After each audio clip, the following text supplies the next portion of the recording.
Hi, I'm Rick Steves, back with more of the best of Europe. This time, we explore Siena and Assisi, plus the countryside in between.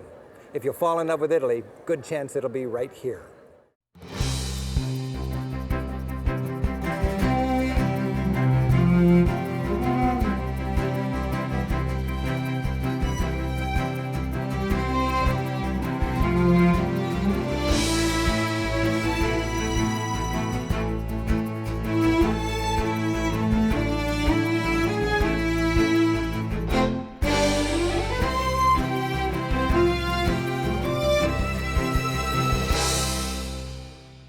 While the big cities of Italy have their great sights, in many ways the heart of this country is the region of Tuscany.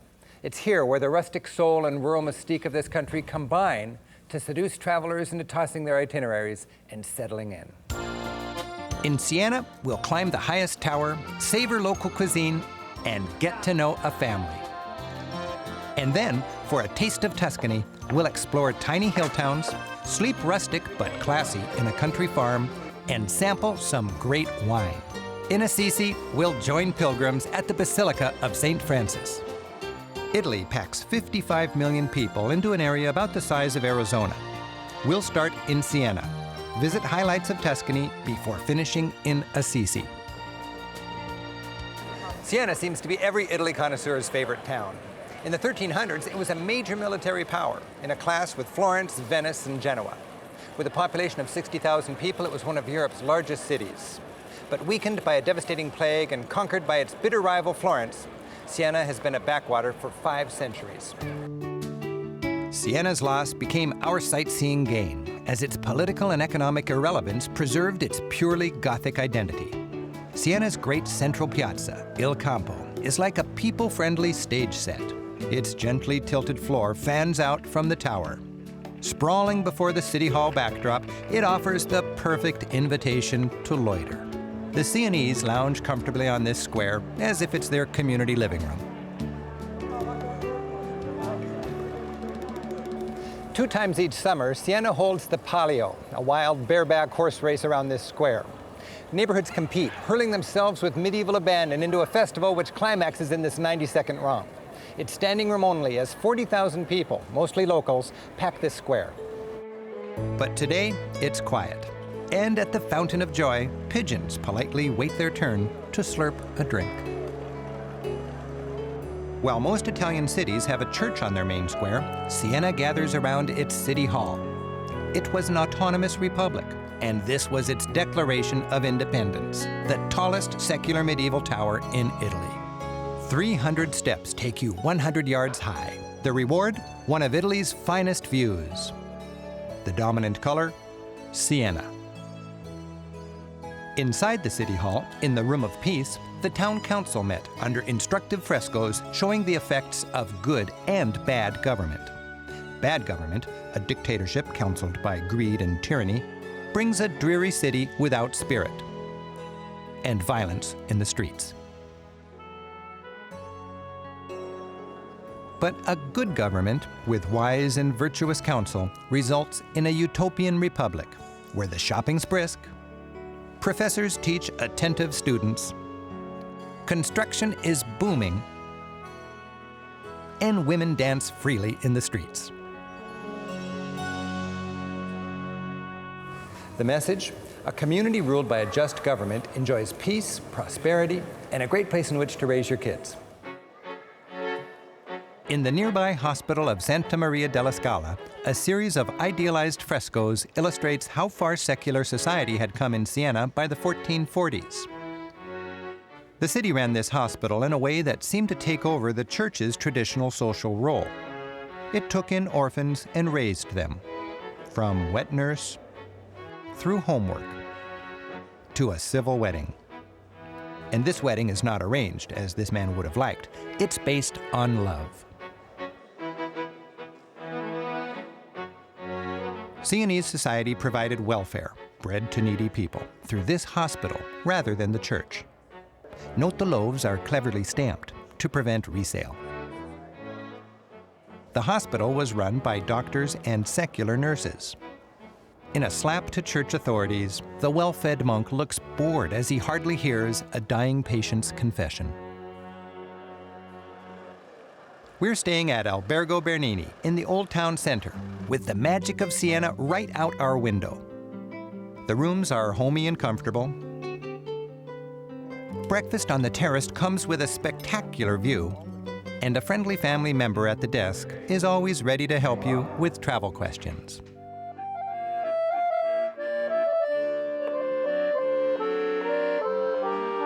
And in a little family-run place like this, serendipity is almost a certainty, and you feel like part of a Sienese family.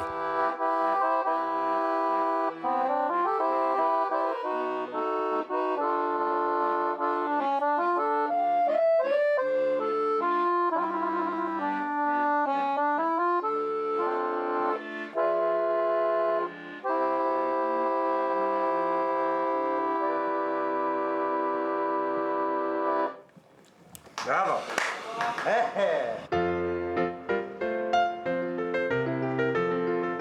Siena's Duomo, or cathedral, is as over-the-top as Gothic gets. The striped pajama facade is piled with statues and ornamentation. Its interior is decorated from top to bottom.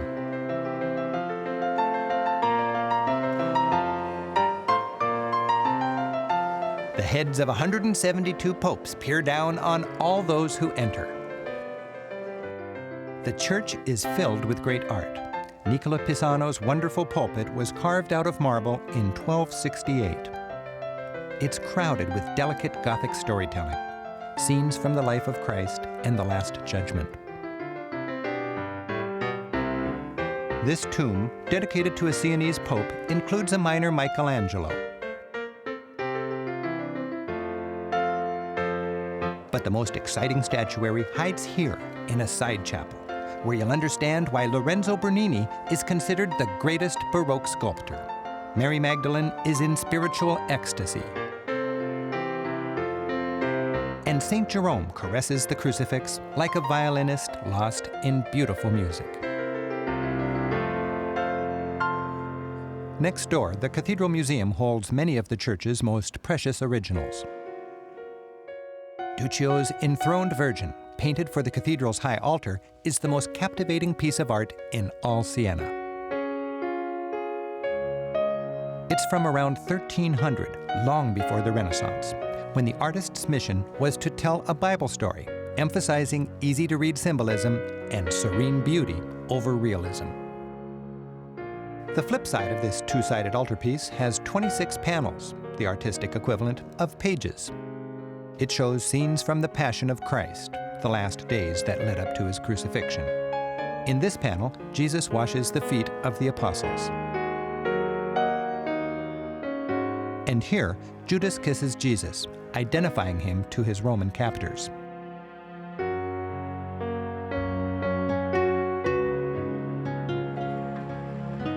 And the Cathedral Museum comes with a surprise, a commanding view.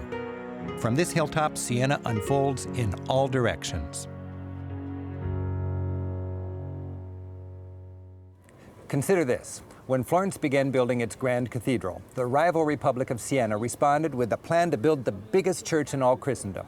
Its existing cathedral would be used only as a transept or wing off the new nave or main building.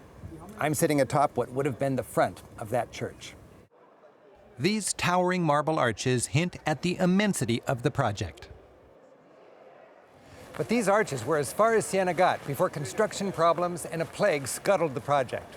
Were it completed, this square would have been the nave. Hiding behind all these great sights are intriguing back streets. Here you'll get away from the crowds and find yourself all alone with the medieval magic of Siena.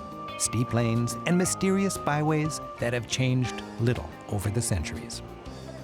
And all over town, shops tempt you with Sienese specialties. Gourmet pasta,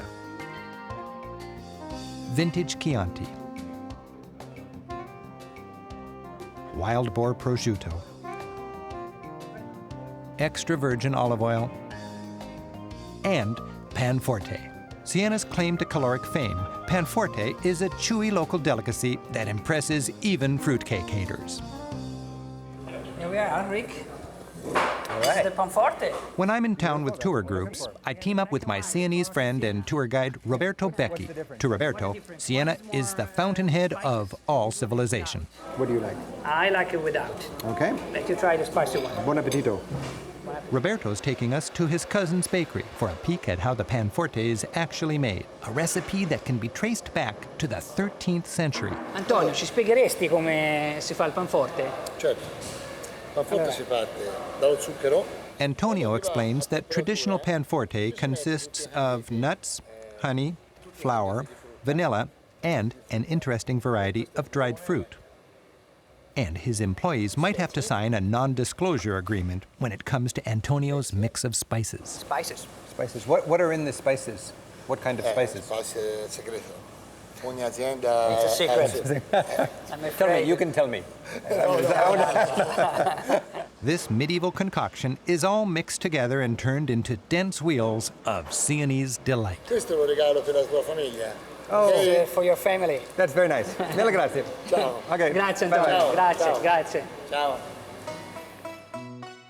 No look at Tuscany is complete without getting out of its cities. Many travelers come here to the Chianti region, with its rolling hills and vineyards, to enjoy a slower, richer lifestyle. Its fortified farmhouses are reminiscent of medieval days when this was part of the Florence-Siena battlefield. Today, they're peaceful, growing ever more graceful with age. Vertine is typical of Chianti's fortified villages. While tourists pack the famous places, little offbeat gems like this, even in peak season, remain sleepy. Towns like this originated as communities of farmers banded together on easily defensible hilltops overlooking their farmland. In rural Tuscany, traditional farming is kept alive by farmers like Franco Cucini. While his swans think this pool's made for them, it's actually a reservoir used to power Franco's flour mill. The mill, with working parts that have changed little over the ages, has been grinding corn and wheat since the 17th century. Until the 1960s, neighboring farmers brought their grain here to be ground. While locals know stone-ground flour is tastiest, mills like these are a tough fit in our fast-paced world. Look at that. This is the product. Okay, now you have to sift them. Yeah, we're going to do that. Beautiful. That's nice. Look. Now you cook with this. Yes. Pane. We make polenta. Polenta, okay. Polenta. South of Chianti country is a region called the Crete. It features clay hills, the topsoil washed away by ages of rain, and delicate lanes of cypress. The dramatic beauty of the countryside changes with the seasons. And the terrain is dotted by rustic yet noble farmhouses, many of which rent rooms to tourists. Small farms are struggling to survive here as in America. All over Europe, farms are renting rooms to travelers, now harvesting their rural charm as well as produce to help make ends meet. Here in Italy, farmhouse B&Bs are called agriturismos. We're staying in the 13th century home and farm of Silvia Gori, and she's happy to show us around. As her family has for centuries, Silvia lives in the manor house. And after a look at the living room, it's clear the rural nobility of Italy survives. Dove si può ancora cucinare. This is a fireplace where you can still cook. Per l'acqua. Do they still use Yeah. this? Sempre in Yeah. avanti. Can I pull it Yeah, out? you can use it. This is for the polenta. Sempre acqua calda. You know, also for to have hot water all the time. Oh, okay. Upstairs is the vast billiards room. For generations, evenings ended here.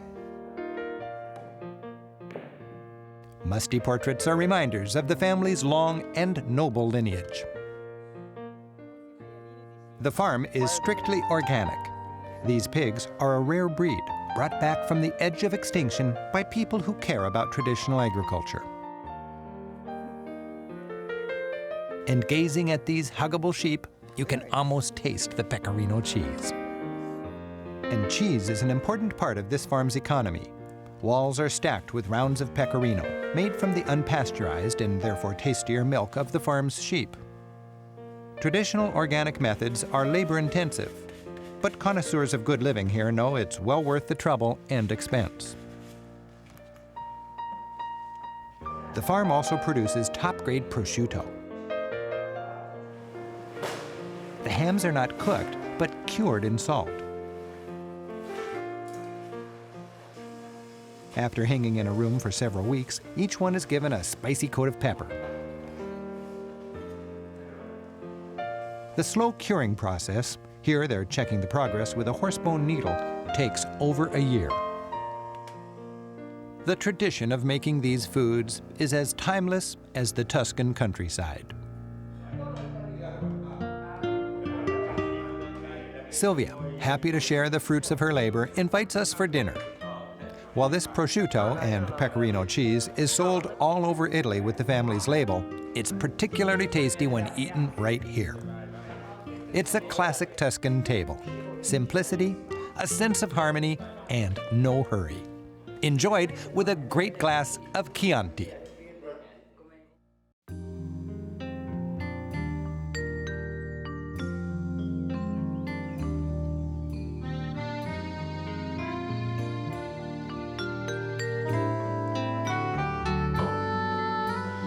Sylvia rents out a few rooms to travelers.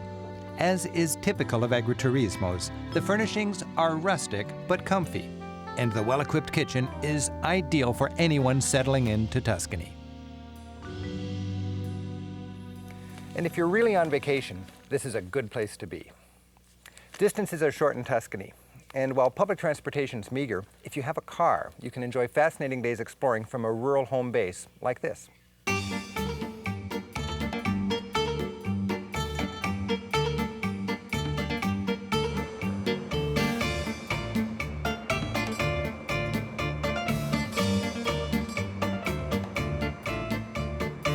We're heading south to Montalcino, home of the much-loved wine Brunello di Montalcino. Typical of the region's hill towns, Montalcino sprawls under its castle with characteristic stepped lanes, peaceful piazzas, and shops selling local specialties. In this case, the area's famous wine. We're here in September. The grapes are at their peak, and it's harvest time. All around, small family vineyards are busy making the renowned Brunello di Montalcino. The Cencioni family is giving us a look at their operation. This clever machine sends grapes one way and the stems this way.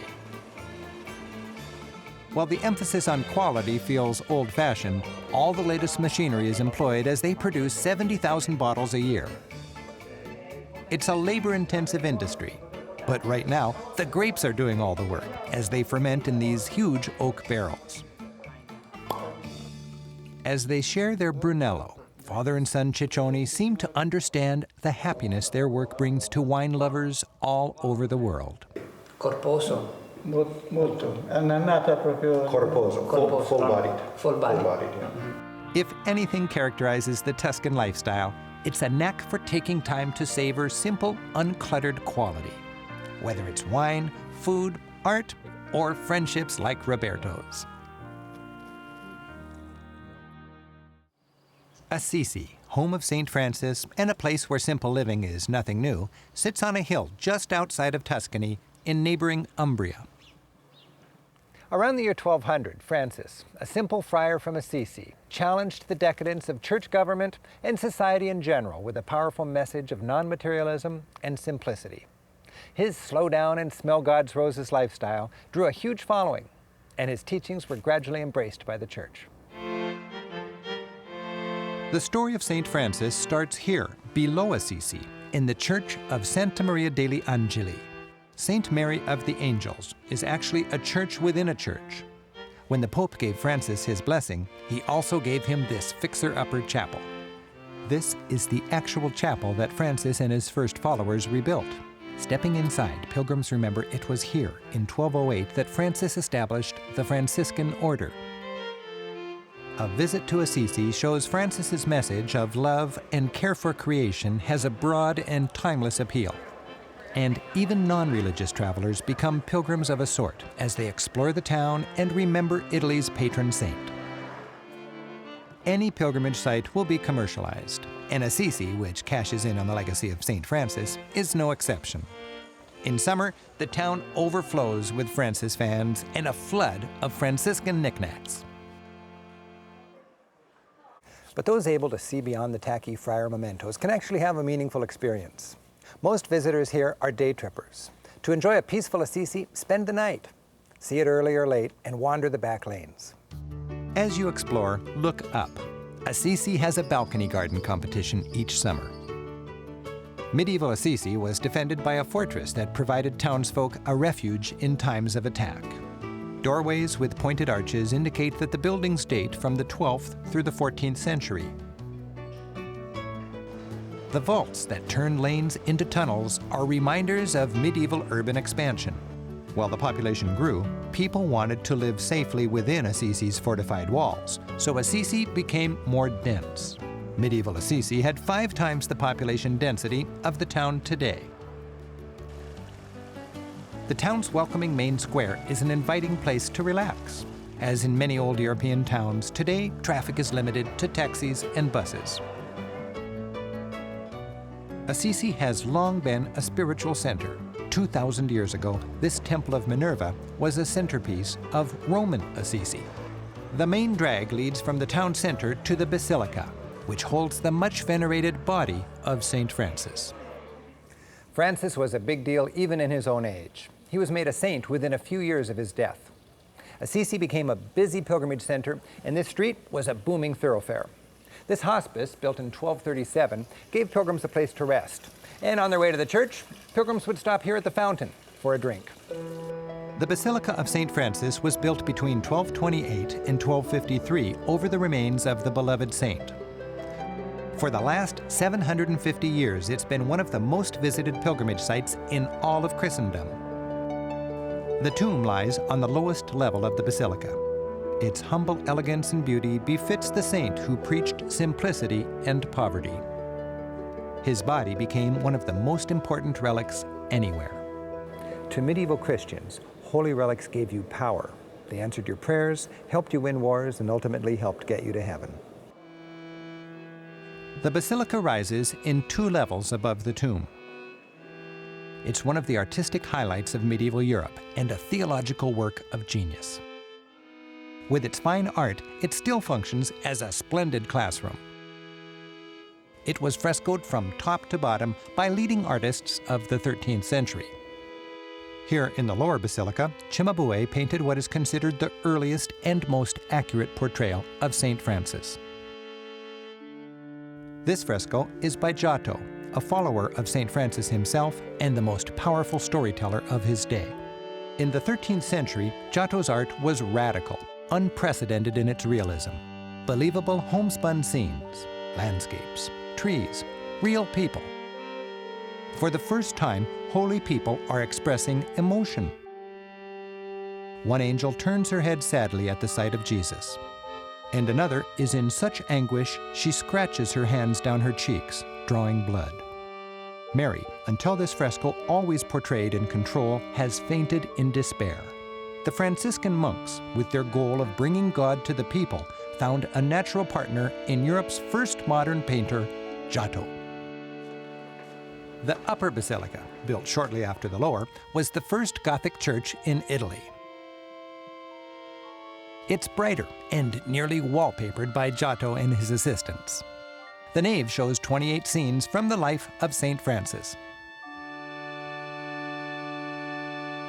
While the 13th century was a troubled time, Franciscan friars, who were actually known as jugglers of God, were a joyful part of their community.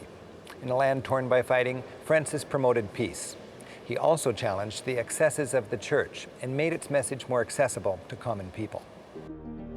Francis's message of non-materialism rattled the wealthy and powerful. Here, Giotto shows a nearly naked Francis, the rich kid tossing his fancy clothes to his father, befuddling high society by trading a life of power and luxury for one of simplicity and poverty. But ultimately, even the Pope recognized that Francis could restore a church and society in need of reform. Perhaps the most endearing scene shows Francis preaching to the birds. But Francis was more than a nature lover. The various birds represent the diverse flock of humanity and nature, all created and loved by God and worthy of each other's love. Travel far from home can help you better understand what home is all about. Whether wandering through ancient olive groves, climbing medieval towers, or dining slow in a Tuscan villa, travel teaches and rewards. I like to reflect on these ideas in a place like this, enjoying the same birdsong and vast Tuscan and Umbrian views that St. Francis did 800 years ago. Thanks for joining us. I'm Rick Steves. Until next time, keep on traveling. Ciao. Mangia, mangia. Mangia, mangia, mangia, mangia, mangia, mangia, mangia. Per eccellenza. He's the father of all. Però è un po' birbone. Yeah, he's a little bit nutty. Come on.